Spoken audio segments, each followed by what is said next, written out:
प्रारंभ करते हैं तो करते हैं मंगलाचरण। मंगलाचरण आप सभी की स्क्रीन पर आ रहा है, सभी हाथ जोड़ लेंगे। यस्य स्वयं स्वभावाप्ति प्रभावे कृष्ण कर्मणः तस्मै संज्ञान रूपाय नमोस्तु परमात्मने, नमोस्तु परमात्मने। यह इष्टोपदेश नामक ग्रंथराज है। इसकी रचना आज से लगभग 1500 वर्ष पूर्व आचार्य देवनंदी पूज्यपाद के द्वारा संस्कृत भाषा में की गई है। इसके 51 श्लोक हैं इसमें, और उनमें से हम 3 श्लोक पढ़ चुके हैं। आज हम चौथा श्लोक पढ़ेंगे। अभी तक जो 3 श्लोक पढ़े उनमें क्या बात पढ़ी हमने?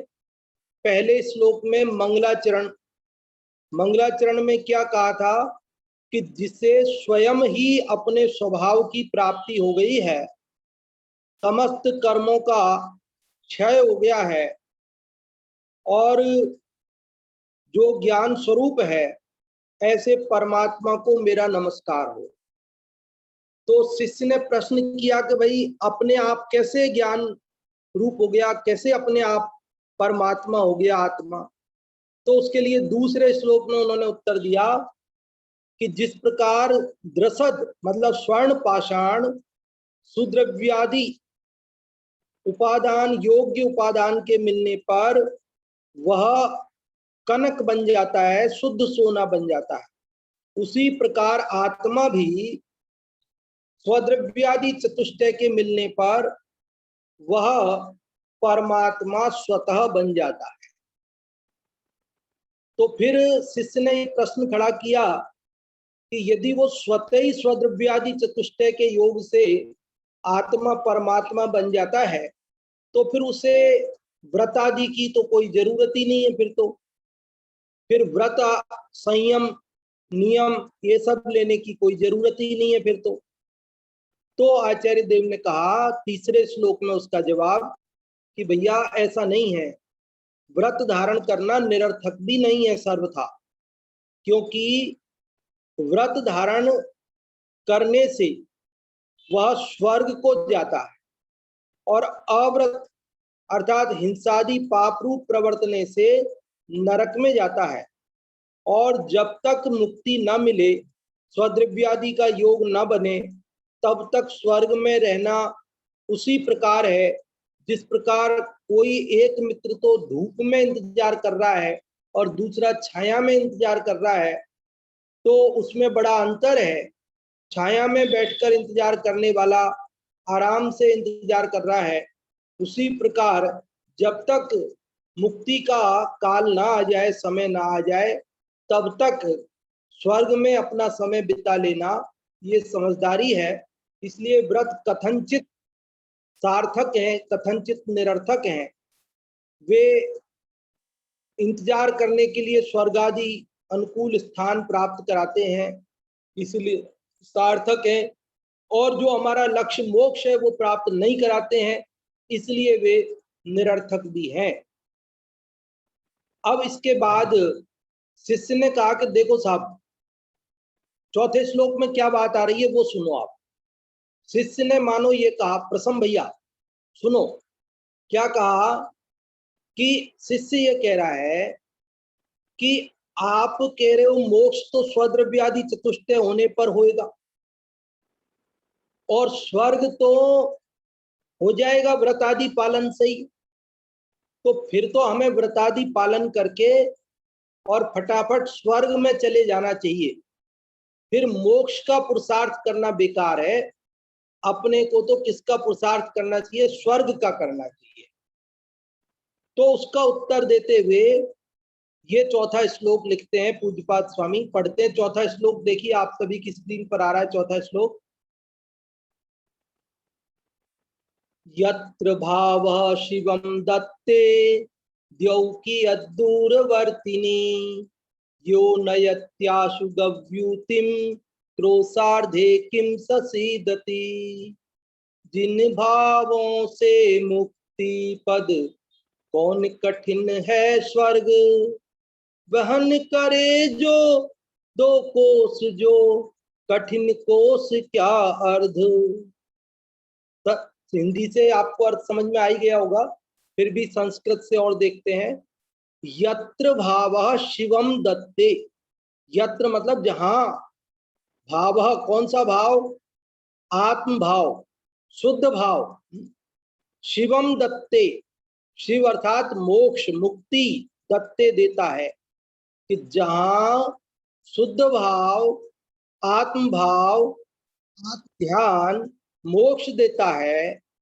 द्यौ कियत दूरवर्तिनी, तो द्यौ मतलब स्वर्ग, द्यौ अर्थात स्वर्ग, कियत दूरवर्तिनी, कियत मतलब कितना, दूरवर्तिनी मतलब दूर है। पहली पंक्ति का अर्थ समझ में आया, कह रहे जो आत्म भाव, जो आत्म ध्यान, जो शुद्धोपयोग मुक्ति देता है, वह क्या स्वर्ग नहीं दे सकता, उसके लिए स्वर्ग क्या दूर है। अरे जो मोक्ष दे सकता है तो स्वर्ग तो वो दे ही सकता है ना, उसमें क्या बात है। कि बोले अच्छा, जो मोक्ष दे सकता है वो भाव स्वर्ग भी दे सकता है, कि हाँ क्यों नहीं दे सकता है। तो उदाहरण से बता रहे हैं, यो नयत्याशु गव्यूतिम क्रोशार्धे किम ससीदति। यो मतलब जो, नयति ले जाता है, आशु शीघ्र, नयति में जो ई था उसका य बन गया, तो ता आधा रह गया और आशु का आ उसमें मिल गया तो यासु हो गया। अलग करेंगे तो यो नयति आशु, जो ले जाता है, आशु मतलब शीघ्र। गव्यूतिम, गव्यूति बोलते हैं दो कोस को, गव्यूति मतलब दो कोस, एक कोस लगभग 3 किलोमीटर का होता है और दो कोस मतलब लगभग 6 किलोमीटर। तो जो शीघ्रता से 6 किलोमीटर कोई वजन ले जा सकता है, मान लो कोई मजदूर है और वो 40 किलो वजन को लेकर के 6 किलोमीटर तक, गव्यूति दो कोस तक आराम से चला जाता है, वह उसी 40 किलो वजन को लेकर के क्रोशार्धे किम ससीदति, क्रोश अर्धे, क्रोश मतलब कोस, अर्ध मतलब आधी, जो दो कोस आराम से ले जा सकता है, तो क्या वो आधा कोस ले जाने में थक जाएगा, परेशान होएगा। क्रोशार्धे आधा कोस में, किम क्या, स वह, सीदति, सीदति मतलब परेशान होगा, दुखी होगा, थक जाएगा। तो बोले नहीं थकेगा, क्योंकि जो वजन लेकर के मजदूर 2 कोस तक आराम से जा सकता है, और क्या वह आधा कोस नहीं ले जा सकता है। तो बोले 2 कोस जब ले जा रहा है आराम से, तो आधा कोस तो ले ही जाएगा ना, उसमें क्या बात है। तो ऐसे ही जो आत्म ध्यान मुक्ति दे रहा है, वो आत्म ध्यान क्या स्वर्ग नहीं दे सकता। तो बोले वो तो दे ही देगा ना, उसमें क्या बात है, वो तो आसानी से दे देगा। अभी जिस अपेक्षा से बात चलती है उसी अपेक्षा से समझें। आप ये नहीं सोचना कि शुद्ध भावों से तो निर्जरा होती है, मुक्ति होती है, और स्वर्ग तो पुण्य का फल है, तो वो उससे कैसे मिलेगा, ये नहीं लगाना। अभी उसका भी प्रमाण भी देंगे आपको, शास्त्र का प्रमाण यहाँ तो है ही, खैर ये तो स्वयं शास्त्र है ही, लेकिन अन्य शास्त्रों का भी, अन्य आचार्यों का भी प्रमाण देंगे। देखो समझ में आ गया श्लोक, एक बार फिर से मैं बोल देता हूँ, हिंदी वाला देख लो, कि जिन भावों से मुक्ति पद कौन कठिन है स्वर्ग, जिन भावों से मोक्ष मिल सकता है, उन भावों से स्वर्ग मिलना क्या कठिन है। वहन करे 2 कोस जो, जो व्यक्ति 2 कोस तक बोझा ले जा सकता है, कठिन कोस क्या अर्ध, क्या उसे आधा कोस ले जाना कठिन है। तो कहते कठिन नहीं है। तो आप सबको इसका अर्थ समझ में आ गया होगा। तो यहाँ पर बात ये चल रही है कि भैया स्वर्ग सुख तुझे चाहिए है ना, तो भी तेरे को मोक्ष का पुरुषार्थ करना ही योग्य है, स्वर्ग का पुरुषार्थ करना योग्य नहीं है। क्योंकि स्वर्ग का पुरुषार्थ करने वाले को तो स्वर्ग भी नहीं मिलता। क्या समझ में आई बात। जो स्वर्ग की कामना रख के स्वर्ग का पुरुषार्थ करता है, वो तो निदान होने से, वो तो आर्त ध्यान होने से, पाप बंध का कारण होने से उसे तो पुण्य भी नहीं बंधता होने से उसे तो स्वर्ग की भी प्राप्ति नहीं होती है। लेकिन जो स्वर्ग आदि की कामना छोड़कर मुक्ति का पुरुषार्थ करता है उसे मुक्ति मिल जाती है, और जब तक मुक्ति न मिले, जब तक काल लब्धि न आवे, तब तक उसे स्वर्ग आदि की प्राप्ति स्वतः ही हो जाती है।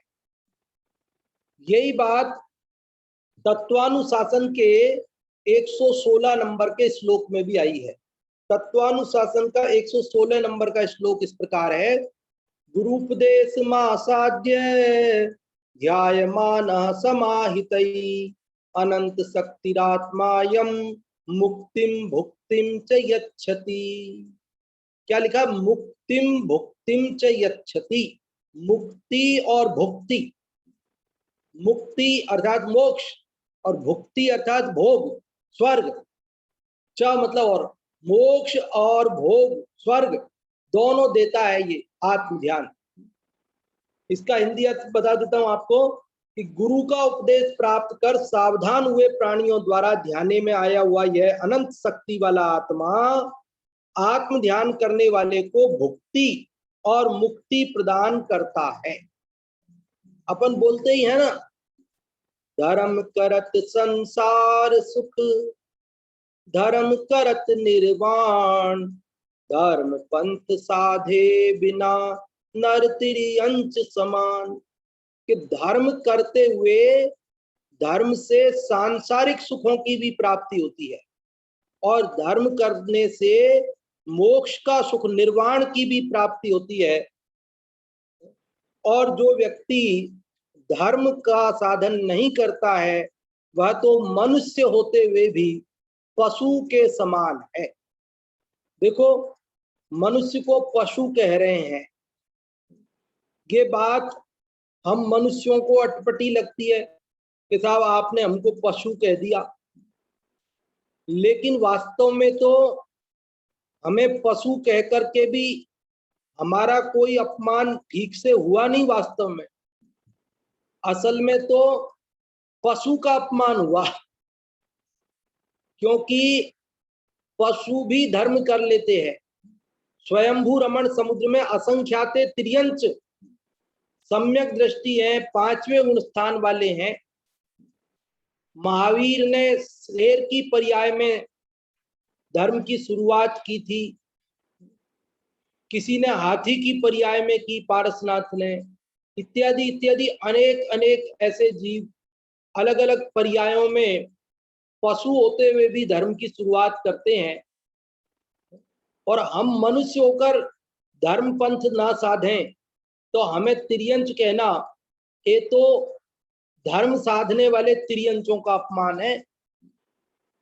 एक कवि शायद मैथिली शरण गुप्त है या दिनकर, कौन दोनों में से किसी का नाम मेरे को ठीक से याद नहीं आ रहा अभी, दोनों में से ही है कोई, तो उन्होंने तो ये भी कहा कि मैं मनुष्य को सुरत्व की जननी भी कह सकता हूं, पर मनुज को पशु कहना कभी नहीं सह सकता हूं। बोले आप मनुष्य को आप देवता कह दो, मुझे कोई आपत्ति नहीं है, लेकिन मनुष्य को आप पशु कहते हो, इसमें मुझे आपत्ति है। क्यों? क्योंकि वो कह रहे हैं कि पशु तो कभी अपने नैसर्गिक नियमों का उल्लंघन नहीं करते, और मनुष्य होकर के भी तुम प्राकृतिक नियमों का भी उल्लंघन करते हो। देखो, मनुष्य है ना, मनुष्य वो प्रकृति के नियमों का ही उल्लंघन करता है। पशु कभी भी, मुझे एक भी पशु ऐसा बता दीजिए दुनिया में कि जो शाकाहारी हो और मांस खाता हो। जैसे गाय शाकाहारी है, बकरी शाकाहारी है, घोड़ा शाकाहारी है, हाथी शाकाहारी है, तो क्या मांस खा लेगा वो? कितना भी भूखा मरता हो, गाय कितनी भी भूखी मरती हो, चारा ना मिलता हो और मांस मिलता हो, तो खा लेगी क्या? कि नहीं खाएगी, भले मर जाएगी पर नहीं खाएगी। और जो मांसाहारी पशु हैं, मान लो शेर है, तो वह मांस खाता है, मांसाहारी है, तो उसको अगर मांस नहीं मिले तो घास खा लेगा क्या? वो शाकाहार कर लेगा क्या? नहीं करता है। क्यों? क्योंकि वह अपने प्राकृतिक नियमों का उल्लंघन नहीं करता। लेकिन हम मनुष्य क्या है, शाकाहारी है कि मांसाहारी है? मनुष्य। विज्ञान की दृष्टि से भी देखें तो मनुष्य की जो संरचना है, इसके मानव शरीर की, मानव पाचन तंत्र की, मानव के दांतों की, नाखूनों की, ये जो संरचना है, ये शाकाहारी प्राणियों जैसी है कि मांसाहारी प्राणियों जैसी है? शाकाहारी प्राणियों जैसी है ना? इसके दांत शाकाहारियों जैसे हैं, इसके नाखून, इसके पेट की आंतों इत्यादि की संरचना वो सब शाकाहारी प्राणियों जैसी। फिर भी मनुष्य होकर के अनेक मनुष्य मांसाहार का सेवन करते हैं। जो मांसाहार का सेवन करते हैं वे केवल मांसाहार का सेवन भी करे बिना नहीं रह सकते। इससे भी सिद्ध होती है बात कि मनुष्य शाकाहारी है। कि कोई भी दुनिया का मनुष्य ऐसा बता दीजिए कि जो केवल मांस खाता हो 365 दिन, 365 दिन दोनों समय, जन्म से लेकर मरण तक। बच्चा था ना तो साल भर का, 6 महीने का, तब से ही वो लेकर के मरण तक केवल मांस खाता हो, अन्न ना खाता हो, शाकाहार ना करता हो, ऐसा कोई मिलेगा आपको? नहीं मिलेगा। और ऐसा तो मिल जाएगा आपको कि जन्म से लेकर मरण तक शाकाहार ही करता हो, मांसाहार न करता हो। तो मनुष्य शाकाहारी प्राणी होते हुए भी वह मांसाहार।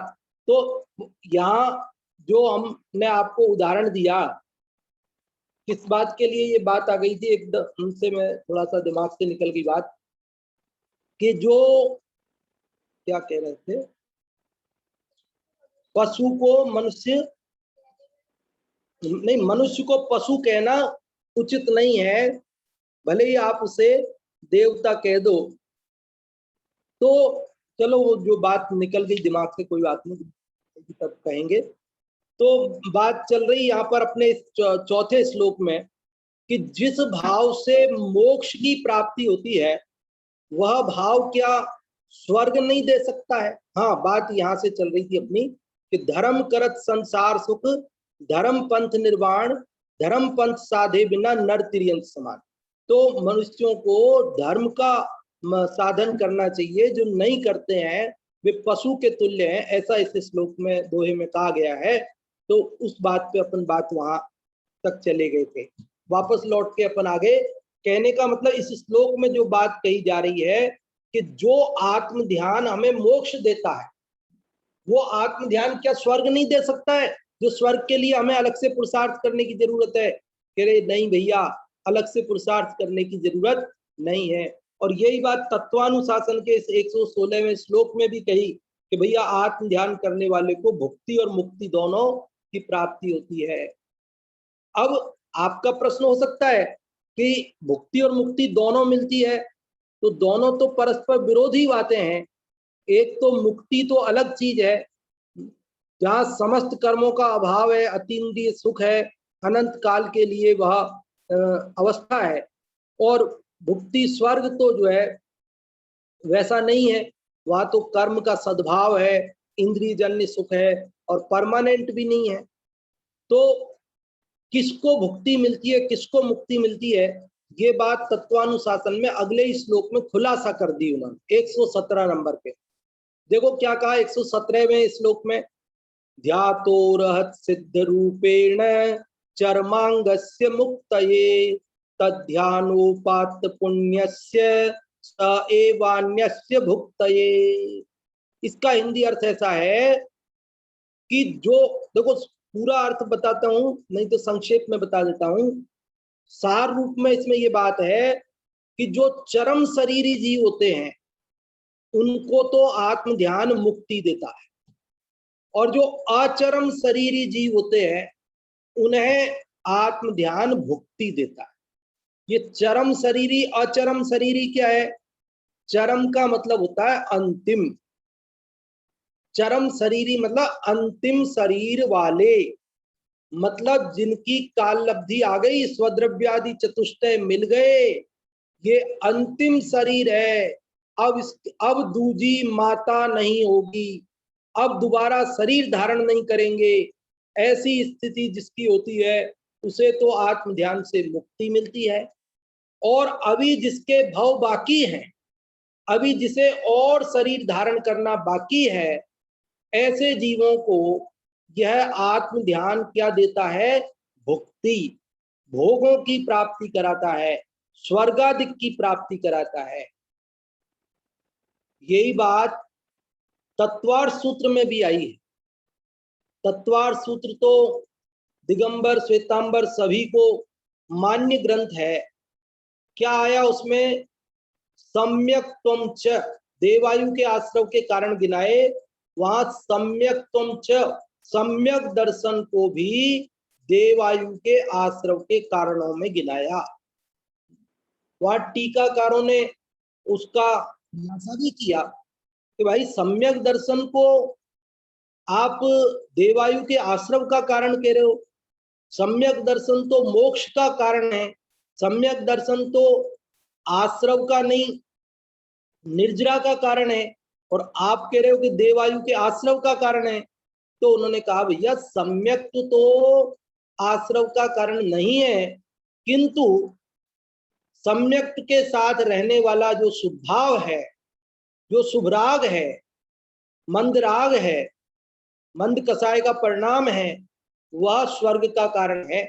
क्योंकि सम्यक दृष्टि जीव है और मोक्ष गया तब तो ठीक, और उस भव से मोक्ष नहीं गया तो कहां जाएगा?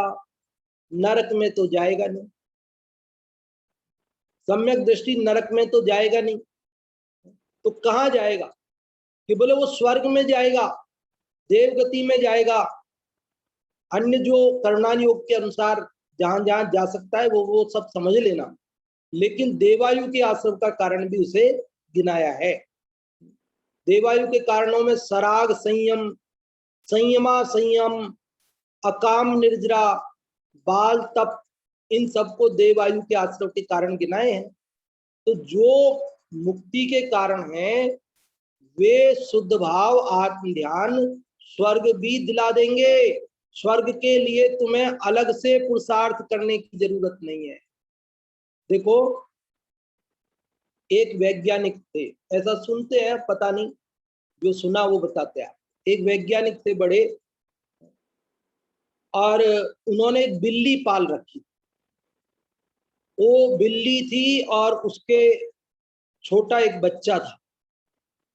उन्होंने एक कारीगर बुलाया और उससे कहा कि भाई आप ऐसे करो, एक बिल्ली के लिए घर बनाओ, बिल्ली पाल रखी हमने, उसके लिए एक घर बनाओ। उस कारीगर से एक घर बनवाया, और उस घर में उस कारीगर ने एक दरवाजा रखा था बिल्ली के आने जाने के लिए। तो वो वैज्ञानिक बोले, अरे कारीगर तुमने ये घर गलत बनाया, सही नहीं बनाया, इसमें दरवाजा तो तुमने एक ही रखा, तुमको 2 दरवाजे रखने चाहिए। तो बोले क्यों? बोले एक दरवाजा बड़ी बिल्ली के लिए और एक छोटी बिल्ली के लिए, 2 दरवाजे बनाने चाहिए थे। छोटी बिल्ली के लिए एक छोटा दरवाजा बनाना चाहिए था और बड़ी बिल्ली के लिए एक बड़ा दरवाजा। तो उस कारीगर ने उनको समझाया कि देखो हमने एक ही बड़ा दरवाजा बना दिया है, अब इस एक बड़े दरवाजे में से बड़ी बिल्ली भी चली जाएगी और छोटी बिल्ली भी चली जाएगी। वैज्ञानिक को पहली बार तो ये बात समझ में नहीं आई। उन्होंने कहा अरे भाई ऐसे कैसे हो सकता है? कोई वैज्ञानिक इस बात का बुरा नहीं मानना, हमारा तो उदाहरण मात्र है, कोई भी कर सकता है ऐसी भूल। क्या कह रहे हैं कि बोले ऐसा कैसे हो सकता है? तो उस कारीगर ने कहा लाइए आपकी दोनों बिल्लियों को ले आइए, बड़ी और छोटी, हम अभी आपको दिखा देते हैं। वैज्ञानिक बोला नहीं नहीं जी, छोटी बिल्ली के लिए तो छोटा दरवाजा चाहिए और बड़ी के लिए बड़ा चाहिए, आपको 2 बनाना चाहिए, एक और बनाओ इसमें छोटा दरवाजा। कारीगर ने कहा साहब आप एक बार बिल्ली तो लाइए, मैं बना दूंगा। बिल्लियों को लाया गया और एक बिल्ली बड़ी उसमें घुसी, उसके पीछे पीछे उसका बच्चा भी उसी दरवाजे से आराम से घुस गया। और जब बिल्ली बड़ी बाहर आई तो उसके पीछे पीछे वापस छोटी बिल्ली भी बाहर आ गई। तो उस कारीगर ने कहा देखो साहब, बड़े दरवाजे में से बड़ी बिल्ली भी आराम से चली गई आ गई, छोटी बिल्ली भी आ गई चली गई। छोटे दरवाजा बनाते तो उसमें छोटी ही जा सकती थी, बड़ी नहीं जा सकती, लेकिन बड़े दरवाजे में से बड़ी भी चली गई और छोटी भी चली गई। उसी प्रकार जब हम मोक्ष का पुरुषार्थ करेंगे, मतलब बड़ा दरवाजा तैयार करेंगे, तो उसमें मोक्ष भी हो जाएगा और स्वर्ग भी हो जाएगा। यदि हम छोटे दरवाजे का पुरुषार्थ करेंगे स्वर्ग का, तो मोक्ष तो होने वाला है ही नहीं। स्वर्ग भी होगा कि नहीं होगा वो अलग बात है, लेकिन बड़ा दरवाजा अर्थात मुक्ति का दरवाजा, मोक्ष का पुरुषार्थ आत्म ध्यान करेंगे तो स्वर्ग तो उससे स्वतः ही हो जाएगा, उसके लिए अलग से परेशान होने की जरूरत नहीं है। तो जो शिष्य ने तीसरे श्लोक की बात सुनकर के ये प्रश्न उठाया था कि हमें तो स्वर्ग का पुरुषार्थ ही करना चाहिए, मोक्ष का नहीं, तो उसका उत्तर दिया कि भैया तुम तो मोक्ष का ही पुरुषार्थ करो। तो बोले हमें स्वर्ग चाहिए, बोले तुम्हें स्वर्ग भी मिल जाएगा, मोक्ष के पुरुषार्थ से ही मिलेगा। आत्म ध्यान से मुक्ति भी होती है और भुक्ति भी होती है। जब तक तुम्हें मुक्ति का समय नहीं आएगा तब तक तुम्हें स्वर्ग आदि की प्राप्ति हो जाएगी। देखो, जो व्यक्ति, जो किसान अनाज उत्पादन करता है तो अनाज के साथ साथ भूसा भी पैदा होता है कि नहीं होता है? और यदि वह किसान ये सोचे कि नहीं हम तो भूसा ही पैदा करेंगे, अनाज नहीं करेंगे, तो क्या होगा कि अब उसको अनाज तो नहीं होगा, क्योंकि अनाज का तो उसने पुरुषार्थ किया ही नहीं है, केवल भूसे के लिए करता है खेती। लेकिन वो भूसा भी उसको उस क्वालिटी का नहीं होगा जो अनाज के साथ जिस क्वालिटी का भूसा होता था, अब वो भूसा भी हल्की क्वालिटी का होगा। तो उसी प्रकार जो मोक्ष का पुरुषार्थ करते हैं उन्हें उत्तम स्वर्गों की प्राप्ति होती है, और जो मोक्ष का पुरुषार्थ नहीं करते हैं, स्वर्ग आदि के लिए ही चाह रखते हैं, तो वे हीन स्वर्गों में, हीन देवों में जाकर के पैदा हो जाते हैं। वैसे भी लोक में जितने भी बड़े बड़े पद हैं, चक्रवर्ती हो, इंद्र हो, ऐसे बड़े बड़े पदों की प्राप्ति ये धर्मात्मा जीवों को ही होती है। जो धर्मात्मा जीव होते हैं उनके ही ऐसा साथी से पुण्य का बंध होता है, उत्कृष्ट पुण्य का बंध होता है कि लोक के सर्वोच्च पद भी उन्हीं को प्राप्त होते हैं। जो धर्म का पुरुषार्थ नहीं करके और पुण्य के ही लिए चाह रखते हैं, तो उन्हें पुण्य भी इतनी उच्च क्वालिटी का नहीं बनता, हल्की क्वालिटी का बनता है कि जिससे उसे लोक के भी उत्तम सुख उनकी प्राप्ति नहीं होती है। इसलिए हमें तो एकमात्र मुक्ति का ही पुरुषार्थ करना योग्य है, स्वर्गादिक के पुरुषार्थ में पड़ना ठीक नहीं है। कोई ये कहे कि साहब ये जो आप बात कह रहे हो कि धर्म से स्वर्गादिक की प्राप्ति होती है, हम तो यही मानते हैं कि धर्म से तो मुक्ति होती है, निर्जरा होती है, धर्म से लौकिक सुखों की प्राप्ति, स्वर्गादिक की प्राप्ति थोड़ी होती है। तो कोई आप ये भी कह सकता है कि हाँ नहीं होती है, क्योंकि धर्म से तो, आत्म ध्यान से तो निर्जरा होती है, और ये तो स्वर्गादिक तो स्वभाव है के फल हैं, पुण्य के फल हैं। तो सही बात क्या है? तो सही बात यही है जो स्यादवाद से कही जाए, क्योंकि वस्तु एक रूप है ही नहीं, वस्तु है ही अनेकांतात्मक, वस्तु का स्वरूप ही अनेकांतात्मक है, तो उसका कथन भी एकांत रूप नहीं हो सकता। कथनचित होती है और कथनचित नहीं होती है, दोनों बातों को यथा योग्य, उन दोनों की अपेक्षाओं को हमें समझना होगा। देखो, पंडित टोडरमल जी ने मोक्ष मार्ग प्रकाशक में पहले ही अधिकार में एक शीर्षक लिखा, अर्हंतादिक से प्रयोजन सिद्धि। क्या लिखा? अर्हंतादिक से प्रयोजन सिद्धि। तो वहां उन्होंने कहा कि भाई अर्हंतादिक से वीतराग विज्ञानमय भाव होते हैं, वीतराग विज्ञान रूप प्रयोजन की सिद्धि होती है, मुक्ति होती है, वो सब का। तो शिष्य ने प्रश्न किया कि पंडित जी साहब, आप तो ये बताओ कि अर्हंतादिक से लौकिक प्रयोजन की सिद्धि होती है कि नहीं होती है? क्योंकि जगत के बहुत सारे जीव तो लौकिक प्रयोजन ही रखते हैं। वे तो ये चाहते हैं कि हम अनंतादिक की पूजन भक्ति करें, उससे हमारे लौकिक काम बन जाए, हमारी दुकान अच्छी चलने लग जाए, हमारे घर में शांति हो जाए, हमारा केस मुकदमा जो चल रहा है उसमें हम जीत जाएं। बच्चे सोचते हैं हम परीक्षा में अच्छे नंबरों से पास हो जाएं, इत्यादि इत्यादि लौकिक बातें लोगों को। तो प्रश्न किया पंडित जी साहब से, तो पंडित साहब बताइए, अर्हंतादिक से लौकिक प्रयोजन की सिद्धि होती है या नहीं होती? अब बताओ क्या उत्तर दें इसका।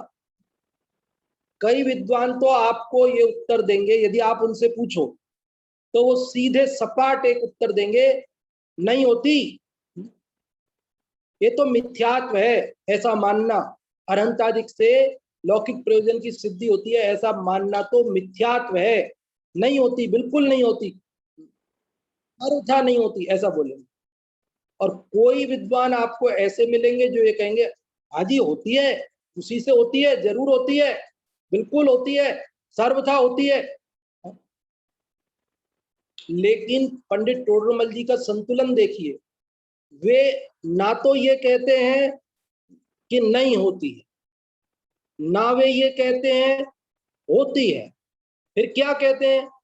वे कहते हैं होती है किंतु इस प्रयोजन का अर्थी होना योग्य नहीं। वाक्य पूरा करके दम लेते हैं, उत्तर पूरा। बोले अनंतादिक से लौकिक प्रयोजन की सिद्धि भी होती है। टोडरमल जी क्या लिख रहे हैं? नहीं होती है, नहीं लिख रहे हैं। हमारे कई भाइयों से आप सीधे प्रश्न पूछेंगे, वो ये कहेंगे कि नहीं होती, और टोडरमल जी को मानते हैं।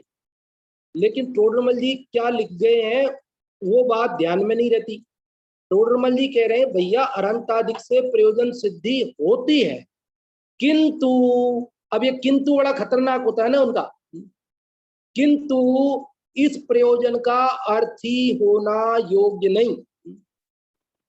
अनंतादिक का से लौकिक प्रयोजन रखकर भक्ति करना ठीक नहीं है, क्योंकि अनंतादिक से लौकिक प्रयोजन की सिद्धि की कामना से भक्ति करना ये तो निदान है, ये तो आर्त ध्यान होने से पाप बंध का कारण है। जो उसकी चाह रखते उन्हें तो वो भी नहीं मिलता है। बोलते हैं ना जगत में कहावत है ऐसी, बिन मांगे मोती मिले और मांगे मिले ना भीख। बिना मांगे तो मोती भी मिल जाया करते हैं, लेकिन मांगने पर तो भीख भी नहीं मिलती है। इसलिए हमें क्या करना कि हमें तो निष्काम भाव से, निस्वार्थ भाव से, स्वर्गादिक की कामना किए बिना एकमात्र आत्म ध्यान करके मुक्ति का पुरुषार्थ करना योग्य है। और जब तक मुक्ति नहीं होगी तब तक लोक के उत्कृष्ट पद स्वर्गादिक स्वतः ही रास्ते में मिलने वाले हैं। अपन ने आत्मानुशासन में भी ये बात पढ़ी थी, वहां पर ये बात आई थी कि राजमहल होता है, राजमहल उदाहरण दिया उन्होंने, राजा का महल, तो उस महल का रास्ता भी सुंदर होता है। ऐसे थोड़ी कि राजमहल का रास्ते में गड्ढे हो, उबड़ खाबड़ हो, कांटे हो, कंकर पड़े हो। अरे नहीं भाई, राजमहल का रास्ता होगा तो वो रास्ता भी एकदम साफ सुथरा, नीट एंड क्लीन होगा, हरा भरा होगा। बोलो राष्ट्रपति भवन का जो रास्ता जाता है उसकी सड़कें कैसी हैं? प्रधानमंत्री निवास, प्रधान मंत्री कार्यालय, वहां जाने वाला रास्ता कैसा है? एकदम साफ सुथरा। तो उसी प्रकार मोक्ष महल को जाने वाला रास्ता भी स्वर्गाधिक सुखों से युक्त है। वहां पर भोग भूमि, स्वर्ग इत्यादि के सुख रास्ते में पड़ते हैं। वहां रास्ते में नरकादि के दुख नहीं पड़ते हैं। इसलिए मोक्ष का ही एकमात्र पुरुषार्थ करना योग्य है। अन्य स्वर्गादि की रंच मात्र भी कामना रखना योग्य नहीं है। और फिर भी उसे स्वर्गादि प्राप्त होंगे जब तक समय नहीं आएगा तब तक। और जो उसकी कामना करता है उसे वो भी नहीं होगा। अभी आप लोगों को अवसर देते हैं, आप में से कोई कुछ पूछना चाहते हो, कुछ बताना चाहते हो तो बताएं, नहीं तो फिर कहानी सुनाएंगे। हाँ जी, आप में से जो भी इस चौथे श्लोक के बारे में कुछ पूछना चाहते हो, बताना चाहते हो, वे रेज हैंड करें। यशोधरा आंटी जी, आपका रेज हैंड हुआ सबसे पहले, आपको अनम्यूट किया, आप बताएं। जय जिनेंद्र। जय जिनेंद्र। इस चौथे श्लोक में, श्लोक ही बोलेंगे इसको? हाँ, श्लोक बोलेंगे, संस्कृत में श्लोक ही होते हैं। इस चौथे श्लोक में बताया है यत्र भावः शिवम दत्ते, मतलब जिस भाव से, शुद्ध भाव से शिवम दत्ते मोक्ष मिलता है, द्यो किय दूरवर्तिनी, तो द्यो यानी स्वर्ग, तो कहते हैं उससे स्वर्ग कितना दूर है, उसे स्वर्ग तो मिलता ही है। यो नयात्यासु गव्यंतिम, कहते हैं कि जो मतलब 2 कोस चल सकता है तो उसके लिए कोसार्धे किम स सिद्धति, तो उसको आधा कोस चलने में क्या परेशानी है, कोई परेशानी नहीं है। तो इसमें बता स्पष्ट किया है कि जिन भावों से मुक्ति पद मिलता है, कौन कठिन है? स्वर्ग। तो बोले स्वर्ग उससे कठिन नहीं है, जो आत्म भाव है उससे मुक्ति पद मिलता है, तो स्वर्ग तो विश्व में आता ही है। दृष्टांत देकर के बताया कि अगर कोई बोझा लेकर के 2 कोस चल सकता हो तो उसके आधा कोस चलना बहुत सरल है। तो किसी को ये शंका हो सकती है कि जो आत्म ध्यान है वो तो मुक्ति का मार्ग है, मोक्ष देने वाला है, तो स्वर्ग कैसे मिलेगा उससे? तो उसमें तत्वानुशासन में भी ये बात कही गई है कि मोक्ष मिलता है, स्वर्ग भी मिलता है। स्वर्ग किसको मिलता है? तो कहते हैं कि जो चरम शरीरी नहीं है, यानी उस भाव से मोक्ष जाने वाले नहीं है और वो आत्म ध्यान करते हैं, तो उनको स्वर्ग मिलता है। और जो चरम शरीरी हैं उनको मोक्ष की प्राप्ति होती है। तो ऐसा नहीं है कि मोक्ष की प्रयास करने वाले को स्वर्ग नहीं मिलता हो। स्वर्ग तो अपने आप ही मिलने वाला है। जैसे कि किसान किस खेती करता है तो उसको अनाज के लिए करता है, वो भूसे के लिए नहीं करता है, पर भूसा तो उसको स्वयं ही मिल जाता है। तो यहाँ पर अपने को ये नहीं शंका रखनी चाहिए कि स्वर्ग और मोक्ष दोनों एक मार्ग से कैसे मिलता है। हाँ, वो एक मार्ग से ही मिलता है, ये बात यहाँ पर स्पष्ट की है। तो आपने तत्वार सूत्र के सूत्र से भी बताया कि जो सम्यक दर्शन है उसको भी देवगति के बंध के कारण में लिया है, पर वो किसके लिए? कि जिसके अभी भाव बाकी हैं और अभी उसकी साधना पूरी नहीं हुई है, तो उसको मोक्ष स्वर्ग का भी कारण हो सकता है। तो यहाँ पर ये बताया है, तो हमको पुरुषार्थ तो मोक्ष का ही करना है, पर अगर मोक्ष का पुरुषार्थ पूर्ण नहीं हुआ तो स्वर्ग की प्राप्ति हो जाएगी। तो इस श्लोक में ये बात आचार्य श्री ने बताई है। हाँ जी, बहुत अच्छा आंटी जी आपने बताया, बहुत बहुत धन्यवाद आपके लिए। और प्रसम जी की आईडी रेज हैंड है, तो प्रसम जी की आईडी को अनम्यूट करते हैं। हाँ जी, आप। जय जिनेंद्र। जय जिनेंद्र। मैं इस श्लोक का अर्थ बताना चाहूंगा। यत्र भावः शिवम दत्ते, अर्थात कि यह अर्थ मतलब आत्म भाव, आत्म ध्यान शिवम दत्ते मुक्ति देता है। द्यौ अर्थात स्वर्ग, कियत् दूरवर्तिनी, अर्थात कि तो स्वर्ग कितना दूर है, अर्थात कि वह स्वर्ग भी देता है, स्वर्ग ज्यादा दूर नहीं है। उदाहरण देते हुए कहते हैं कि यो नयत्याशु गव्युतिम, अर्थात कि एक मनुष्य भार लेकर जल्दी से दो कोस तक चल सकता है, जा सकता है आसानी से, तो बिना थके, तो वह प्रोषार्धे किम स सीदति, अर्थात कि वह आधे कोस तक जाने में ही थक जाएगा, अर्थात नहीं थकेगा। हाँ, बहुत अच्छा आपने बताया प्रसन्न जी। तो ये इस प्रकार से अपने बहुत सरल सरल श्लोक हैं और पूरे जिनागम का सार इनके अंदर बहुत ही संतुलित रूप से वर्णित है। इसमें अपन ने देखा कि हमें तो मोक्ष का पुरुषार्थ ही करना योग्य है, स्वर्ग आदि की चाह रखना योग्य नहीं है। और जो आत्म ध्यान, जो पुरुषार्थ मुक्ति देने वाला है, वही पुरुषार्थ स्वर्ग आदि को भी देता है। वो तो रास्ते में पड़ने वाली चीजें हैं, हम रोज बोलते ही हैं कि वो पड़ाव है, मंजिल नहीं है। तो हमें उसको मंजिल मानने की भूल नहीं करनी है और उसको सर्वथा हेय मान करके शुभ भाव को और अशुभ में जाना ये भी उचित नहीं है। तो ऐसा संतुलन अपने को रखना है। और देखो, यदि कोई ये सोचे कि नहीं नहीं हमें तो स्वर्ग ही चाहिए, मुक्ति नहीं चाहिए, तो एक तो मान्यता ही विपरीत हो गई उसकी, उसका श्रद्धान ही विपरीत हो गया। उसने तो संसार में ही सुख मान लिया, और जिसने संसार में सुख मान लिया मतलब उसका तो मुक्ति कभी होगी ही नहीं, फिर तो वो संसार में ही रहने वाला है। वैसे भी स्वर्ग की चाह रखने से स्वर्ग तो मिलता है नहीं है, ये भी उनको ही मिलता है जो नहीं चाह रखते। ये क्या गजब बात है, बोलो, नहीं चाहने वाले को मिलता है, चाहने वाले को नहीं। मैं आपसे पूछता हूं कि जो मेरिट में सेकंड आता है, मेरिट में फर्स्ट नहीं सेकंड आता है, वो सेकंड कौन आता है? मेरा प्रश्न, जो सेकंड आने के लिए क्या पुरुषार्थ करता है कोई?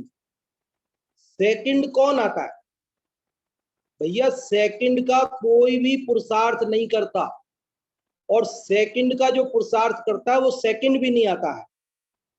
जो फर्स्ट आने का पुरुषार्थ करता है वही जब फर्स्ट नहीं आ पाता है तो सेकंड रह जाता है। समझ में आई बात? तो मोक्ष फर्स्ट आना और स्वर्ग सेकंड आना है। तो सेकंड आने के लिए कोई भी पुरुषार्थ नहीं करता, सब पुरुषार्थ फर्स्ट आने का करते हैं, और जब फर्स्ट नहीं आ पाते हैं तो सेकंड रह जाते हैं। और जो सेकंड का पुरुषार्थ करे तो क्या होगा, तो वो तो सेकंड भी आने वाला नहीं। उसी प्रकार जो मोक्ष का पुरुषार्थ करते हैं, वे मोक्ष जब नहीं जा पाते हैं तो स्वर्ग चले जाते हैं। लेकिन जो स्वर्ग का ही पुरुषार्थ करते हैं वे स्वर्ग भी नहीं जा पाते हैं। तो इस प्रकार से अभी अपन समय पूर्ण हो गया। अगले श्लोक में और भी चर्चा मार्मिक आने वाली है, वो अपन कल करेंगे। क्योंकि प्रश्न स्वर्ग की बात आई तो शिष्य ने पूछ लिया स्वर्ग में क्या सुख है, कैसा सुख है स्वर्ग में, तो उसका जवाब आएगा, अपन कल पढ़ेंगे। अभी अपन अगली कक्षा के लिए पंडित जी जय कुमार जी का सुंदर कक्षा आपकी चलती है, तो आमंत्रित करते हैं। पंडित जी साहब पधारें।